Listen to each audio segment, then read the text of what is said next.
नमस्कार। आज मैं फिर आपके सामने अपराध की एक और घटना लेकर आया हूँ। आज के अपराध की घटना मध्य प्रदेश के उज्जैन से है। उज्जैन में एक थाना है जीवाजीगंज।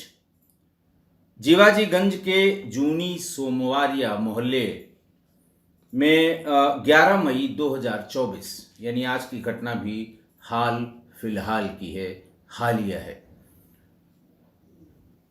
जूनी सोमारिया मोहल्ले में सुबह 8 बजे हल्ला हुआ कि पूजा इलेक्ट्रॉनिक्स के मालिक की हत्या चाकुओं से गोदकर सुबह मॉर्निंग वॉक से लौटते समय घर में जैसे ही घुसे किसी ने चाकुओं से उनकी हत्या कर दी। हल्ला मचा, उनको फौरन टोला पड़ोस के लोग ले गए हॉस्पिटल, लेकिन डॉक्टर्स ने वहां पर ब्रॉड डेड यानी मृत घोषित कर दिया। मिश्रीलाल राठौर, जिनकी उम्र करीब 58 साल थी, वो वहीं जूना सोमारिया में उनकी नीचे पूजा इलेक्ट्रॉनिक्स की बड़ी दुकान थी और ऊपर उसका मकान था जिसमें वो और उसका बेटा लोकेश राठौर रहा करते थे। पुलिस ने सीसीटीवी खंगालने शुरू किए और बहुत जल्दी पुलिस को सीसीटीवी से क्लू मिल गया। क्लू यूं मिला कि जैसे ही मिश्रीलाल राठौर सुबह मॉर्निंग वॉक के लिए अपने शटर का ताला खोला, बाहर आए, बाहर से ताला बंद किया और चले गए। उनके जाने के 10 मिनट बाद ही एक व्यक्ति मुंह पर कपड़ा बांधे हुए आया। उसने बाकायदा उस ताले की चाबी निकाली और चाबी से उस शटर को खोला। खोलने के बाद भीतर बैठ गया। बाहर से ताला यूं लटका दिया कि बाहर से ये लगे कि ये शटर बंद है।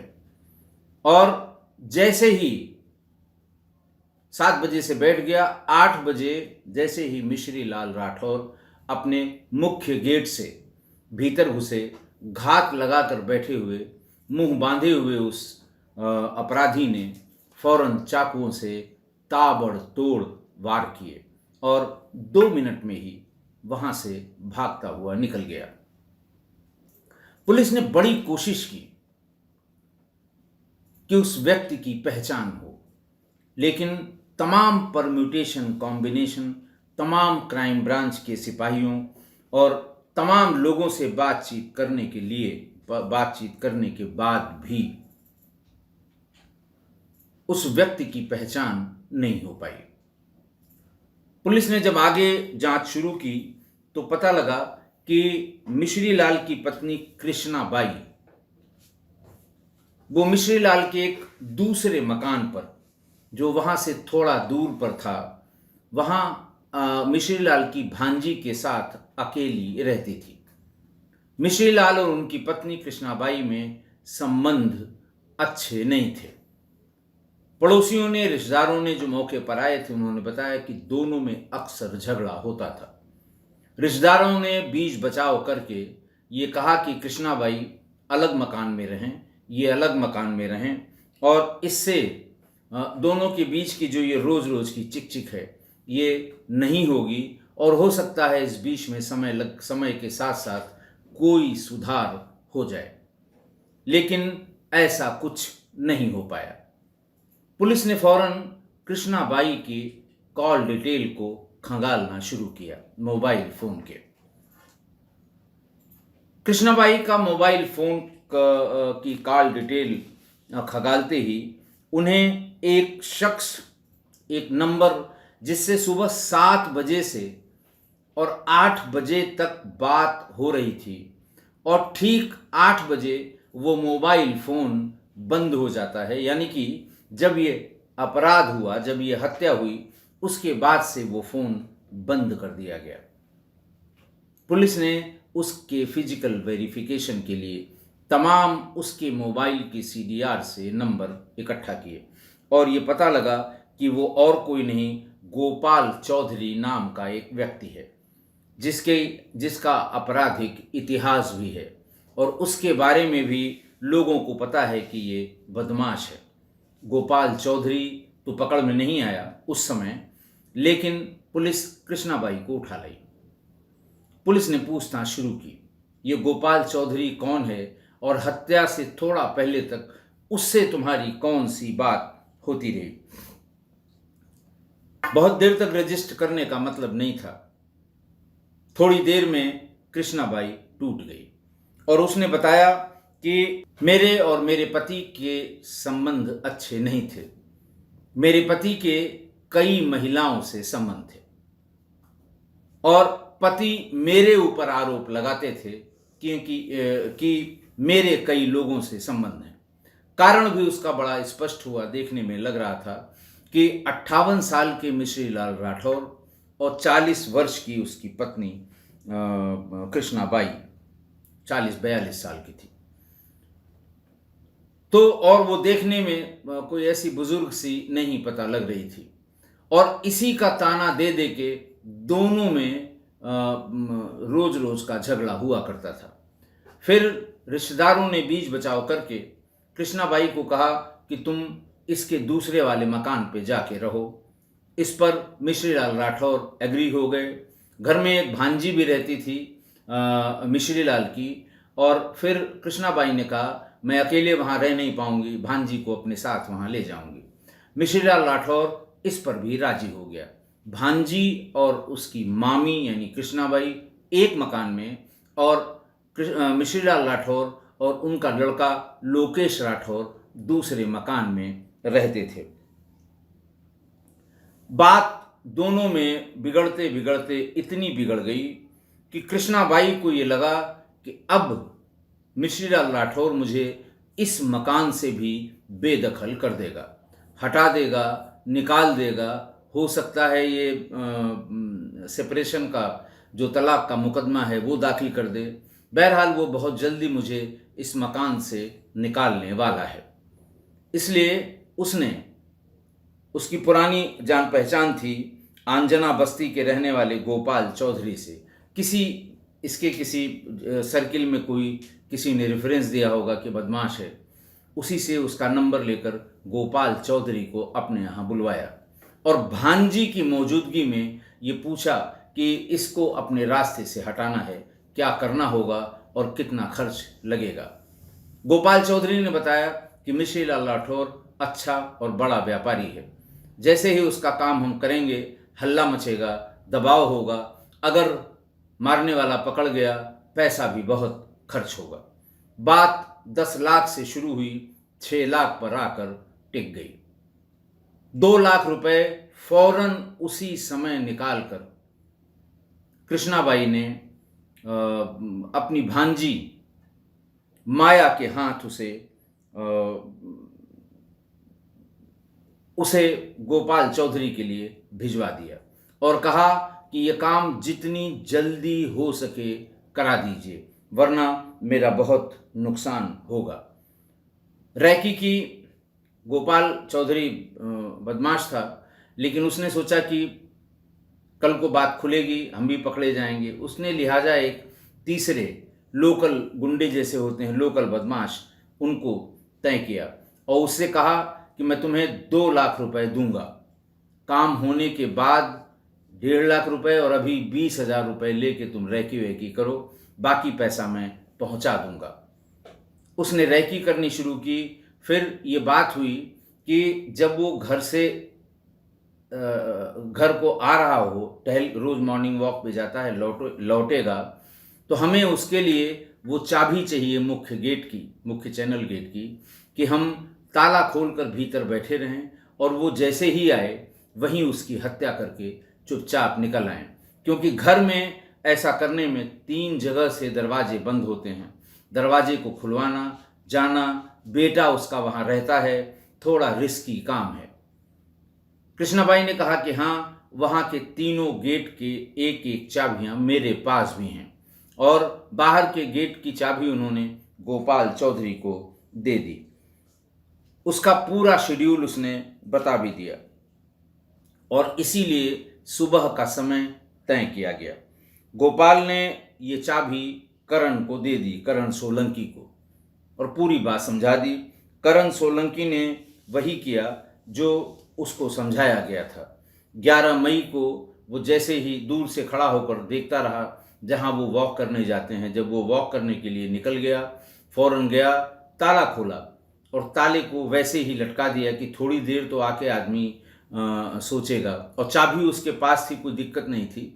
तो उसने ताला वैसे ही लगा दिया कि भीतर घुसेंगे तो हो सकता है उनको ये लगे कि बेटे ने ताला खोला है, बाहर कहीं गया हुआ है।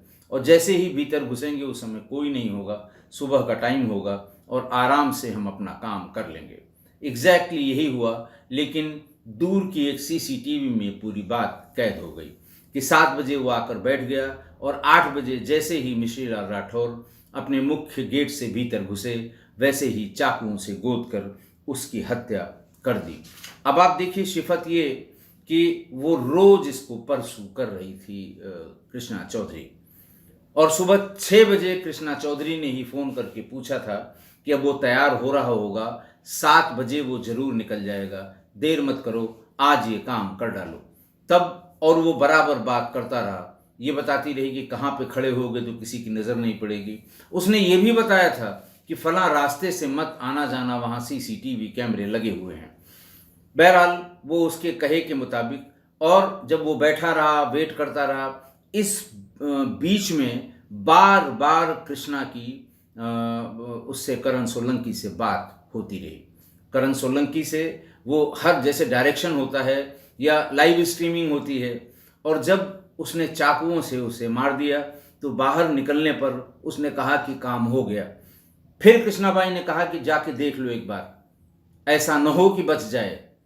उसके बाद फ़ोन काट भी दिया और स्विच ऑफ भी कर दिया।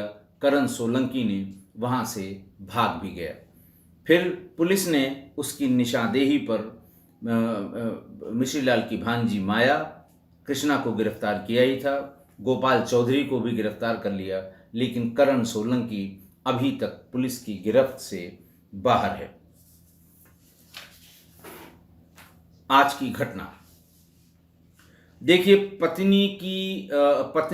पति की हत्या की सुपारी 6 लाख में।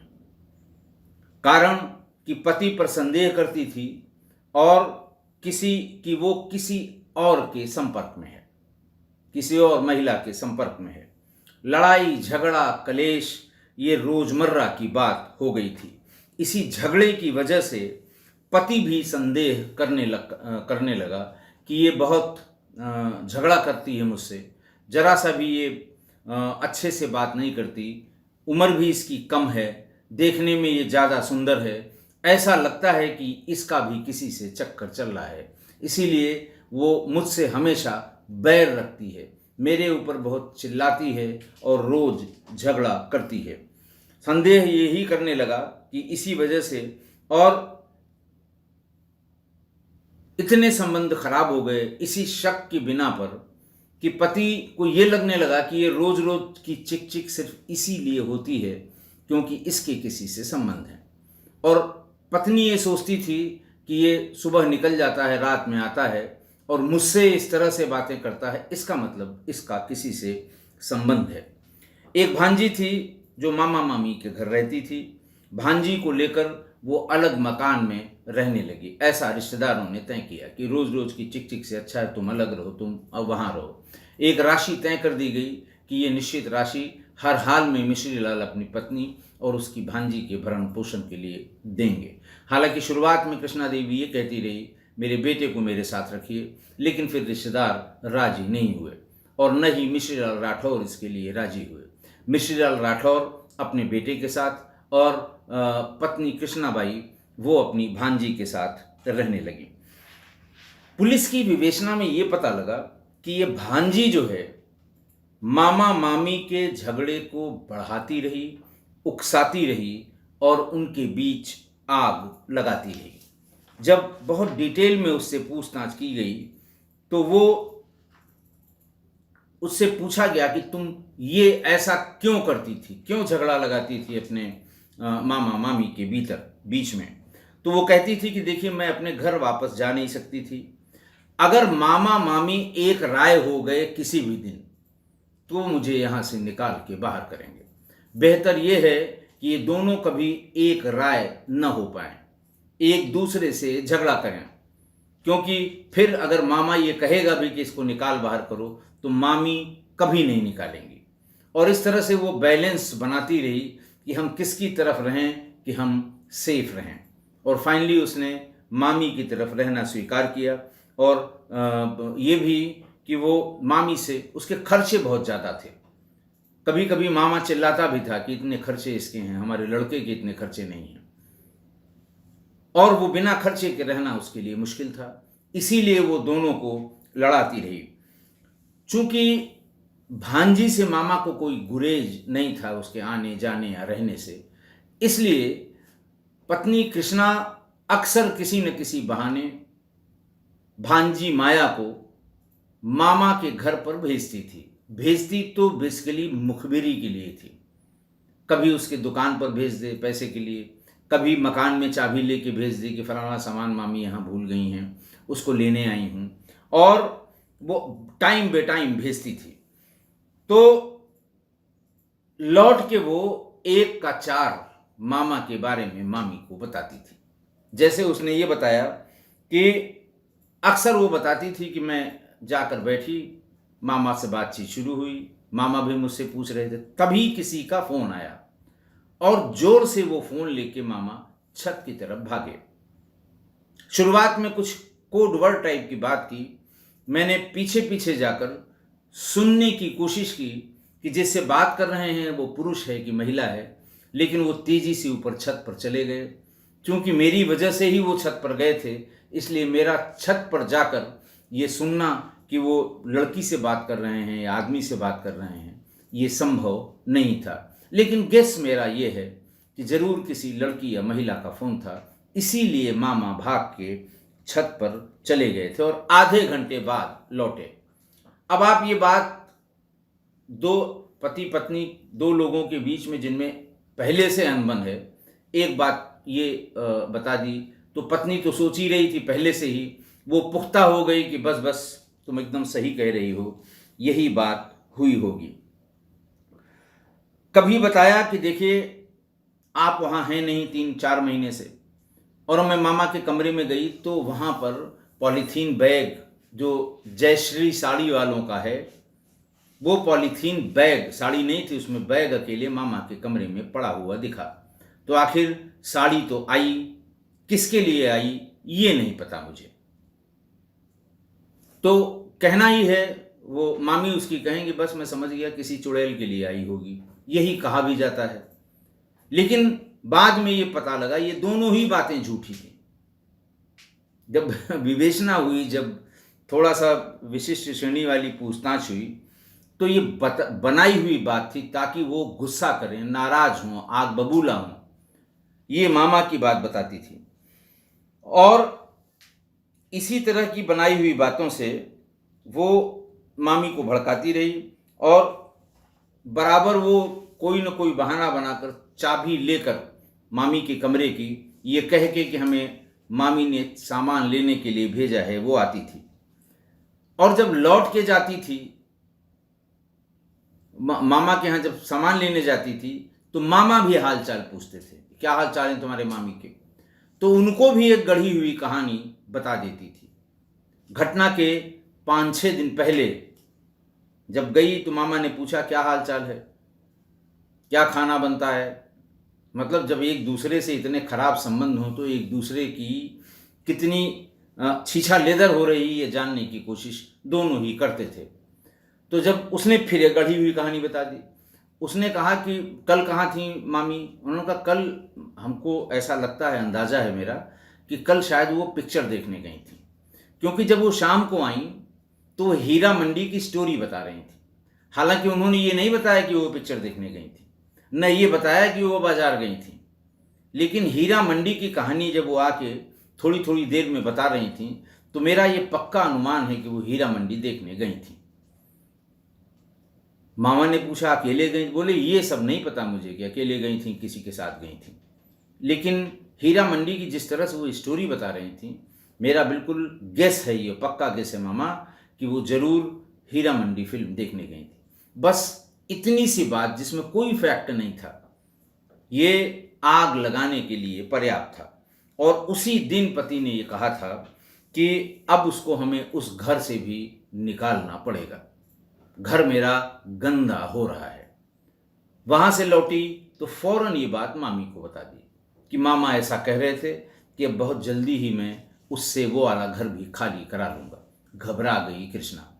उसी दिन उसने चौधरी से संपर्क किया, गोपाल चौधरी को। उसको किसी के थ्रू वो जानती थी, कहे के घर पे बुलवाया और माया के सामने ही उसने उससे वो सौदेबाजी की कि कुछ भी करो, जितनी जल्दी हो सके उसको रास्ते से हटा दो।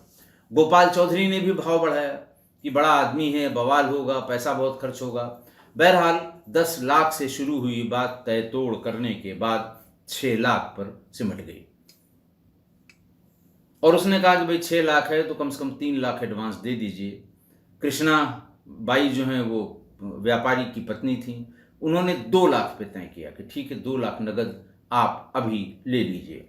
और ये पैसा उसने माया के हाथ भिजवाया, इसलिए कि माया को भी इसमें इन्वॉल्व रखो ताकि माया कहीं इस बात का जिक्र न करे। और वो भी दर आदमी गोपाल चौधरी भी, उसने 20,000 रुपये टिकाए उसको करण को, और 20,000 रुपये में ही कि बाकी का हम 2 लाख तुमको दे देंगे और ये 20,000 है, तब तक अपना सामान वामान असलाह वसलाह खरीद लो जो तुम्हें खरीदना है, काम होने के बाद बाकी पैसा मैं दे दूंगा। उसने 20,000 रुपये उसे टिकाए और वो हत्या करके चला आया। देखिए, इस घटना से जो सबक लेने वाली बात है वो ये है कि ये जो लगाने बुझाने वाले हैं, यानी जो चुगली करने वाले हैं, इनसे बहुत सावधान रहना चाहिए। परिवार के किन्हीं 2 लोगों के बीच छोटी सी बात अगर मान लिया हो गई तो ये फौरन कूद जाएंगे और ऐसी लगाई बुझाई करेंगे कि वो छोटी सी बात एक चौड़ी खाई में तब्दील हो जाएगी। और माया ने, भांजी माया ने यही किया। आपसी पति पत्नी के बीच के छोटे मोटे झगड़ों को इतना बड़ा रूप दे दिया, झूठी बातें बताकर, गढ़ी हुई कहानियां बताकर, एक दूसरे के बिहेवियर को जब समझ लिया कि ये क्या सुनना पसंद करेंगे, तो उसी तरह की कहानी गढ़कर दोनों को ऐसा बताया कि फाइनली मामी ने 6 लाख रुपए की सुपारी देकर मामा की हत्या करा दी। इसलिए ऐसे रिश्तेदारों या जानने वालों से दूरी बनाकर रखिए। जो लगाते बुझाते हैं, उनकी बात पर बिना वेरीफाई किए कभी यकीन मत करिए, वरना धोखा होगा। आज के लिए इतना ही। बहुत बहुत धन्यवाद।